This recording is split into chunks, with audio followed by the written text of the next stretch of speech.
এই মেয়েটি তার মা এবং তার মায়ের বয়ফ্রেন্ডের সঙ্গে সমুদ্রে ঘুরতে যায়, কিন্তু তার মায়ের বয়ফ্রেন্ড ছিল এক বড় মাপের ক্রিমিনাল যে মেয়েদেরকে বাইরে পাচার করত। কিন্তু এই সমুদ্রে ঘুরতে গিয়ে তারা ওই ক্রিমিনালের হাত থেকে বাঁচতে পারে নাকি আরও মেয়েদের সঙ্গে এই মেয়েটি পাচার হয়ে যায়? তাহলে চলুন শুরু করা যাক আজকের গল্পটি। গল্পটি শুরু হয় রোজ নামের একটি মেয়েকে দেখিয়ে, যার মুখে আর সারা শরীরে আঘাতের চিহ্ন রয়েছে। তাকে দেখে মনে হচ্ছে ভয়াবহ কোনো ঘটনার শিকার হয়েছে, আর সে এখনও আতঙ্কের মধ্যেই রয়েছে। এরপর আমাদেরকে ফ্ল্যাশব্যাকে নিয়ে যাওয়া হয়, যেখানে আমরা রোজের মা আলিনাকে দেখতে পাই, যে তার কাজ শেষ করে বাড়ি ফিরে এসেছে। তখনই রোজ পেছন থেকে এসে তার মাকে জন্মদিনের শুভেচ্ছা জানায়, যদিও তার জন্মদিন ছিল পরের দিন। এরপরে আলিনা তার মেয়েকে ব্যাগপত্র গুছিয়ে দিতে বলে, কারণ তারা পরের দিন রোজের মা আলিনার বয়ফ্রেন্ডের সঙ্গে ঘুরতে যাচ্ছে। রোজ সেখানে যেতে চায় না, কিন্তু মায়ের কথা রাখার জন্য সে রাজি হয়। এরপর রোজ তার মায়ের কাছ থেকে গাড়ির চাবি নিয়ে নাইট শিফটের কাজের জন্য বেরিয়ে পড়ে। আসলে রোজ একটা হোটেলে কাজ করত। পরের দিন সকালে রোজ কাজ থেকে বাড়ি ফিরে এসে দেখে তার মা ব্যাগপত্র গুছিয়ে বাইরে অপেক্ষা করছে, কিন্তু রোজ এই ট্রিপ নিয়ে বেশি আগ্রহ ছিল না। তবুও তার মায়ের মন রক্ষা করার জন্য রাজি হয়। যাওয়ার সময় সে তার মায়ের বয়ফ্রেন্ড সম্পর্কে জানতে চায়। আলিনা তাকে জানায় সে বেশি দিন ধরে তাকে চেনে না, তবে সে খুব ভালো মানুষ। এই কথা শুনে রোজ অবাক হয়ে যায়। সে ভাবে কিভাবে তার মা এত সহজে কাউকে বিশ্বাস করতে পারে যার সম্পর্কে সে বেশি কিছুই জানে না। এটা ভাবতে ভাবতে তারা সেই গন্তব্যের কাছে পৌঁছে যায়, যেখানে আলিনা তার প্রেমিক গ্যালমার সঙ্গে দেখা করে। গ্যালমা তাদের দেখায় তারা কোথা থেকে কোথায় যাবে। গ্যালমা তাদের বলে তারা মঙ্গলবারের মধ্যে পৌঁছে যাবে এবং আমরা খুব মজা করব সেখানে। এরপর আলিনা যখন গাড়ি থেকে তাদের লাগেজ বের করতে যায়, তখন রোজ কিছুটা দূরে একটা গাছের নিচে দাঁড়িয়ে স্মোক করছিল। তখন সে দেখতে পায় এক অচেনা ব্যক্তি তার মায়ের কাছে কিছু জিজ্ঞাসা করছিল। তাই সে তার মায়ের কাছ থেকে সেটা জিজ্ঞাসা করে যে ওই লোকটি তোমার কাছে কি বলেছিল। আলিনা বলে সে জানতে চাইছিল আমরা কোথায় যাচ্ছি। এরপরে রোজ তার মায়ের বয়ফ্রেন্ড গ্যালমার সঙ্গে প্রথম দেখা করে। গ্যালমা তাকে জানায় এই ট্রিপের জন্য একটা সেকেন্ড হ্যান্ড নৌকা কিনেছি, যার নাম এনালিসা। এরপরে তারা তিনজন সেই নৌকায় উঠে যাত্রা শুরু করে। কিছুক্ষণ পর তারা এলিনার জন্মদিন সেলিব্রেট করে এবং তারা অনেক আনন্দ করে। গ্যালমা এলিনাকে একটা টি শার্ট উপহার দেয় আর রোজকে একটা ছুরি উপহার দেয়। এরপর রোজ গ্যালমাকে তার কাজ সম্পর্কে জিজ্ঞাসা করলে সে বলে আমি আগে পুলিশে চাকরি করতাম, কিন্তু এখন একজন প্রাইভেট সিকিউরিটি কনসালটেশনে কাজ করি। গ্যালমা রোজকে দড়ি বাঁধার পদ্ধতি শিখায় আর তাকে নৌকা চালাতে সাহায্য করে। পার্টি শেষ হওয়ার পর তারা সবাই বাইরে আসে। গ্যালমা রোজকে নৌকা চালানো শেখাতে থাকে আর আলিনা তাদের ছবি আর ভিডিও করতে থাকে। কিন্তু হঠাৎ সে ভুলবশত নৌকার মেইন ছেলের সঙ্গে ধাক্কা খেয়ে পানিতে পড়ে যায়। গ্যালমা তখন এলিনার দিকে একটা লাইফ জ্যাকেট ছুঁড়ে মারে আর রোজকে কেবিন থেকে কম্বল আর ওষুধের কৌটা নিয়ে আসতে বলে। কেবিনে গিয়ে রোজ অদ্ভুত কিছু একটা দেখতে পায়, যেখানে অনেকগুলো বন্দুক সাজানো ছিল। এটা দেখে রোজ অবাক হয়ে যায়। তাই সে অত কিছু না ভেবে তার মায়ের জন্য কম্বল আর ঔষধের কৌটাটা নিয়ে যায়। আর ওইদিকে গ্যালমা রোজের মাকে পানি থেকে উপরে নিয়ে আসে। রোজ এসে তার মাকে কম্বল দেয়। আলিনার গুরুতর কোনো আঘাত লাগেনি, কিন্তু সে রোজকে সরি বলে, কারণ সে রোজের ফোন পানিতে ফেলে দিয়েছে। ঠিক তখনই তারা দেখতে পায় যে বাইরের আবহাওয়া খারাপ হয়ে গিয়েছে। তাই তারা সবাই কেবিনের ভেতরে চলে আসে। আলিনা গ্যালমাকে বলে আমরা অনেক দূর চলে এসেছি, তাই আমাদের এখন ফিরে যাওয়া উচিত। কিন্তু গ্যালমা বলে ভয়ের কিছুই নেই, কালকের মধ্যে আবহাওয়া ঠিক হয়ে যাবে। পরের দিন সকালে রোজ বাইরে আসে এবং দেখতে পায় আবহাওয়া সত্যি সত্যি ভালো হয়ে গিয়েছে। তার মা তখন নৌকার ছাদে উঠে ড্রিঙ্কস করছিল। রোজ তার মায়ের কাছে বলে আমি এখন বিরক্ত ফিল করছি, আমি বাড়ি ফিরে যেতে চাই। কিন্তু এলিনা তাকে বলে এই জায়গাটা তো অনেক সুন্দর, তুমি কেন বিরক্ত ফিল করছো? কিছুক্ষণ পর তাদের কাছে গ্যালমা আসে। রোজ গ্যালমার কাছে বন্দুক সম্পর্কে জিজ্ঞাসা করে। গ্যালমা বলে এটা সুরক্ষার জন্য আর এটা সবসময় তার সাথে থাকে। রোজ তাকে বলে আমি একবার গুলি চালিয়ে দেখতে চাই। তখন গ্যালমা তাকে গুলি চালানো শেখায়, কিভাবে গুলি চালাতে হয়। রোজ খুব দক্ষতার সাথে ফায়ার করে। এটা দেখে গ্যালমা রোজের প্রশংসা করে। পরের সিনে রোজ তার ল্যাপটপে কাজ করছিল। তখন সে দেখতে পায় তাদের আশেপাশে কিছু অস্বাভাবিক গতিবিধি রয়েছে। একটা নৌকা তাদের দিকে ধেয়ে আসছে। তাই সে বাইরে এসে দূরবীন দিয়ে সেটা দেখার চেষ্টা করে। আর এইদিকে গ্যালমা আর তার মা ড্রিঙ্কস করছিল এবং তারা ড্রিঙ্কস করার জন্য রোজকেও ডাক দেয়। তাই সে তাদের সাথে যোগ দেয়। কিন্তু কিছুক্ষণ পরে রোজের মাথা ঘুরতে থাকে, তাই সে তার রুমে গিয়ে শুয়ে পড়ে। কিছুক্ষণ পর যখন সে ঘুম থেকে ওঠে, তখন বাইরে কিছু শব্দ শুনতে পায়। সে বাইরে তাকিয়ে দেখে যে তাদের দিকে একটা নৌকা ধেয়ে আসছে। এটা সোজা এসে তাদের নৌকায় ধাক্কা খায়। সেই নৌকা থেকে দুজন লোক আসে গ্যালমার কাছে এবং কিছু একটা চায়, কিন্তু গ্যালমা বলে সে জানে না। আলিনাও চিৎকার করতে থাকে তাদের ছেড়ে দেওয়ার জন্য। তখন তাদের দুজনের মধ্যে একজন আলিনাকে আহত করে। এখানে আমরা বুঝতে পারি এই লোকগুলো সেই ব্যক্তি যাকে আমরা আগেও আলিনার সঙ্গে কথা বলতে দেখেছি। এখানে তার সঙ্গীরা তাকে ক্যাপ্টেন বলে থাকে। আর এইসব দেখে রোজ ভীষণ ভয় পেয়ে যায়। আলিনা যখন রোজকে দেখতে পায়, তখন সে তাকে লুকিয়ে থাকতে বলে। গ্যালমা বারবার বলতে থাকে যে সে কিছুই জানে না।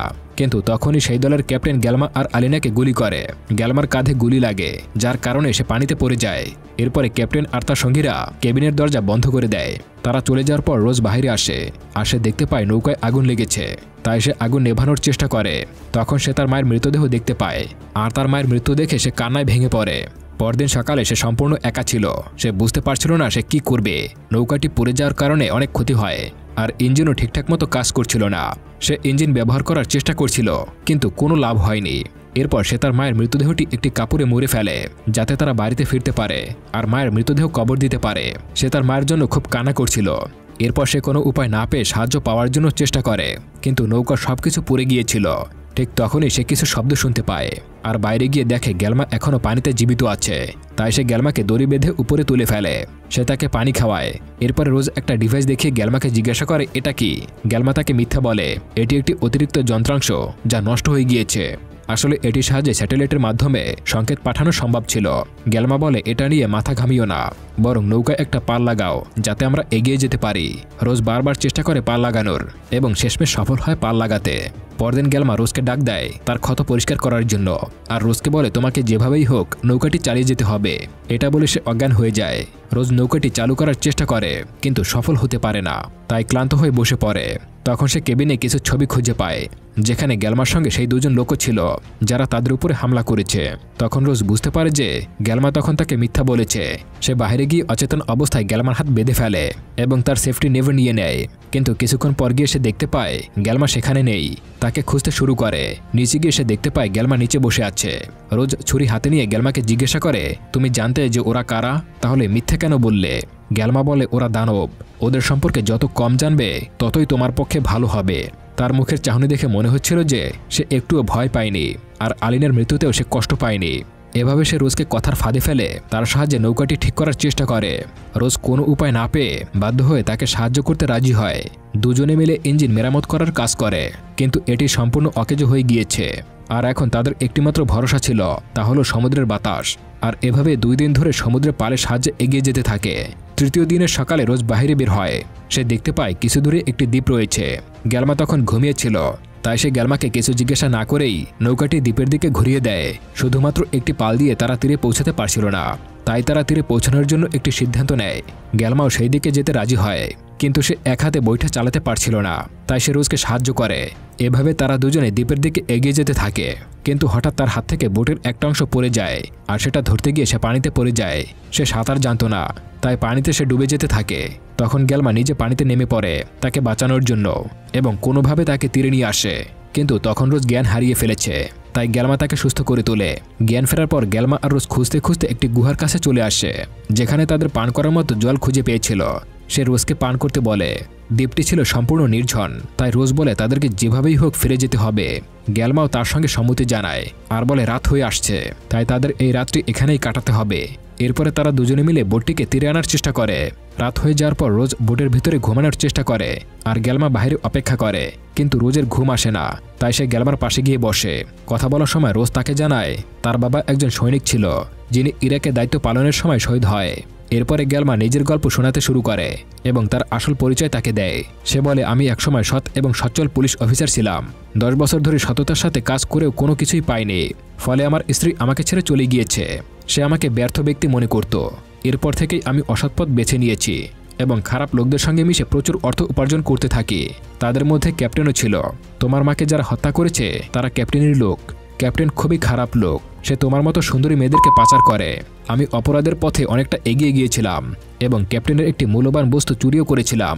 সেই রাতেই তার লোকেরা সেটি নিতে এসেছিল, আর এ কারণে তোমার মা মারা গিয়েছে। আমি জানতাম তোমার মা খুবই ভালো মনের মানুষ ছিলেন, যদিও আমি তাকে মাত্র কয়েক মাস ধরেই চিনতাম।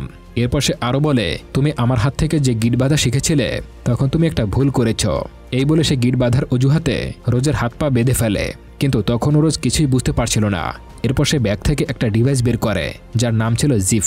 রোজ অবাক হয়ে জিজ্ঞাসা করে তুমি তো বলেছিলে এটা নষ্ট হয়ে গিয়েছে, তাহলে এটা তোমার কাছে এলো কিভাবে? গ্যালমা তখন তাকে বলে এই ডিভাইসটির মাধ্যমে সংকেত পাঠিয়ে আমাদের অবস্থান সম্পর্কে জানাতে পারবো, যাতে আমরা এখান থেকে বের হতে পারি। কিন্তু আমি এখনও এটাকে অ্যাক্টিভ করিনি, কারণ তার আগে আমাকে তোমার কাজ শেষ করতে হবে। এই কথা শুনে রোজ সবকিছু বুঝে যায় এবং সঙ্গে সঙ্গে গ্যালমাকে আঘাত করে। এরপর সে ব্যাগ থেকে বন্দুক বের করে আর গ্যালমাকে সেই ডিভাইসটি চালু করতে বলে। তবে গ্যালমা তাতে রাজি হয় না। তাই রোজ সেই গুলিটি ছোড়ে, কিন্তু বন্দুক থেকে কোনো গুলি বের হয় না, কারণ বন্দুকের আসল গুলি গ্যালমার কাছে ছিল। আর এই সুযোগে গ্যালমা রোজের উপরে ঝাঁপিয়ে পড়ে, আর তাদের দুজনের মধ্যে লড়াই শুরু হয়ে যায়। রোজ কোনোভাবে নিজেকে বাঁচিয়ে সেখান থেকে পালাতে থাকে। গ্যালমা বন্দুকের গুলিগুলো ঢুকিয়ে রোজকে গুলি করে, কিন্তু কোনো গুলি রোজের গায়ে লাগে না। রোজ দৌড়াতে দৌড়াতে একটা স্থানে এসে লুকিয়ে পড়ে, হাত দিয়ে সেই দড়ি খোলার চেষ্টা করে। এরপরে আমাদেরকে সকালের দৃশ্য দেখানো হয়, যেখানে গ্যালমা এখনও রোজের পেছনে পড়ে আছে। রোজ কল্পনা করছিল যে সে যেভাবেই হোক এখান থেকে পালিয়ে যাবে, তাই সে নিচে নেমে বোটটির কাছে যেতে থাকে, কিন্তু গ্যালমা তাকে দেখে ফেলে এবং উপর থেকে গুলি চালাতে শুরু করে। এরপরে রোজ দৌড়াতে থাকে। একটু পরে গ্যালমা উপর থেকে পড়ে যায়, তখন রোজ আটকে ওঠে। এরপর সে গ্যালমার কাছে যায় এটা দেখার জন্য সে মারা গেছে কিনা, কিন্তু গ্যালমা একটু আহত ছিল। রোজ যখন কাছে আসে তখন তার জ্ঞান ফিরে আসে, আর ওই অবস্থায় সে রোজের উপরে হামলা করতে শুরু করে। সে বলে, আমাকে নৌকায় নিয়ে চলো, কারণ ডিভাইসটি আমার কাছে আছে, আর আমি ছাড়া তুমি এটি চালুও করতে পারবে না। এরপরে গ্যালমা যখন ছুরি চালাতে শুরু করে তখন রোজ একটু আহত হয়ে যায়। এতে করে রোজ তার মাথায় পাথর ছুঁড়ে মারে আর ব্যাগ থেকে ডিভাইসটি নিয়ে নেয়। তখন সে বুঝতে পারে এই ডিভাইসটি সে চালাতে পারবে না। গ্যালমা তখন বলে, তুমি এটি চালাতে পারবে না, আমাকে সাহায্য করো। রোজ তার কোনো কথাই শোনে না, তাকে রেখে নিজেই নৌকায় চলে আসে। নৌকায় এসে সে তার ক্ষতস্থানের যত্ন নিতে থাকে। এরপর সে ঘুমিয়ে যায়। হঠাৎ ঘুম ভাঙলে দেখতে পায় নৌকায় পানি উঠেছে। এরপর তাড়াহুড়া করে সে গুরুত্বপূর্ণ ডকুমেন্টগুলো সংগ্রহ করে আর তার মায়ের বডিটি বোটে রাখতে চেষ্টা করে, কিন্তু হঠাৎ করে তার মায়ের মৃতদেহ হাত থেকে পড়ে যায়। সে চায়নি তার মায়ের মৃতদেহ এভাবে ফেলে দিতে, কিন্তু বাধ্য হয়ে তাকে পানিতে রেখেই চলে যেতে হয়। এই ঘটনায় রোজ অনেক কষ্ট পায়। এরপর সে নৌকা থেকে বোটের রশি কেটে দেয়, কারণ নৌকাটি ডুবতে চলেছে। এভাবে বোটের উপরেই সে 2 দিন পার করে দেয়। এখন সে বুঝতে পারছে না সে কি করবে। তৃতীয় দিন এসে দেখতে পায় একটা নৌকা তার দিকে আসছে, তাই সে দ্রুত ফ্লেয়ার গান চালায়, কিন্তু সূর্যের আলোতে মনে হয় তাকে কেউ দেখতে পাচ্ছে না। তবে রাতে সেই নৌকা এসে তাকে উদ্ধার করে আর তাকে একটা বড় জাহাজে নিয়ে যায়, কিন্তু জাহাজে পৌঁছে দেখতে পায় সেখানে সবার হাতে অস্ত্র রয়েছে আর তারা ক্যাপ্টেন বলে ডাকতে থাকে। তখন রোজ বুঝতে পারে তারা সবাই ক্যাপ্টেনের লোক আর এই জাহাজটা ক্যাপ্টেনেরই, কিন্তু সে কিছুই প্রকাশ করে না, চুপচাপ তাদের সঙ্গে চলতে থাকে। এরপর তারা সবাই তাকে খাবার দেয়। পরে তার কাছে এক নেশাগ্রস্ত মেয়ে আসে। এই মেয়েটির নাম হলো তামিমা। এরপরে অন্য এক লোক এসে এই মেয়েটিকে এখান থেকে নিয়ে যায়। রোজ বুঝতে পারে এই মেয়েটিও হয়তো এখানে বিপদে আছে, আর এই জাহাজে এরকমের আরও অনেক বন্দি মেয়ে রাখা হয়েছে, কারণ গ্যালমা বলেছিল যে ক্যাপ্টেন মেয়েদেরকে পাচার করে। এরপরে রোজ বলে, আমি গোসল করতে পারি। তারা রোজকে একটা রুম দেখিয়ে দেয়। রোজ বুঝতে পারে এখন তার কি করা উচিত।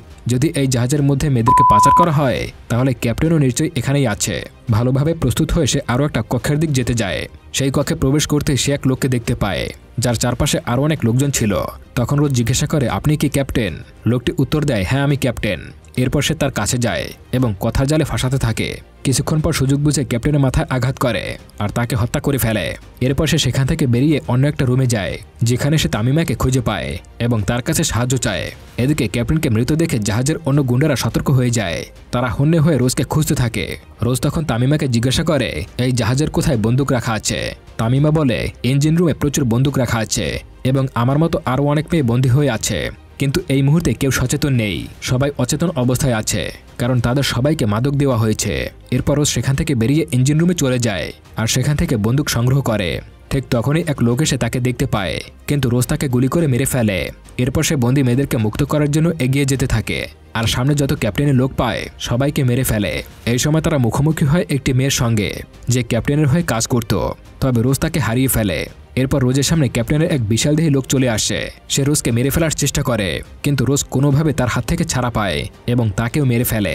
এরপর রোজ একটা বন্দি কক্ষে যায়, যেখানে সকল মেয়েদেরকে রাখা হয়েছিল, কিন্তু তাদেরকে মুক্ত করার আগে ক্যাপ্টেনের আরও এক লোক বেঁচে ছিল।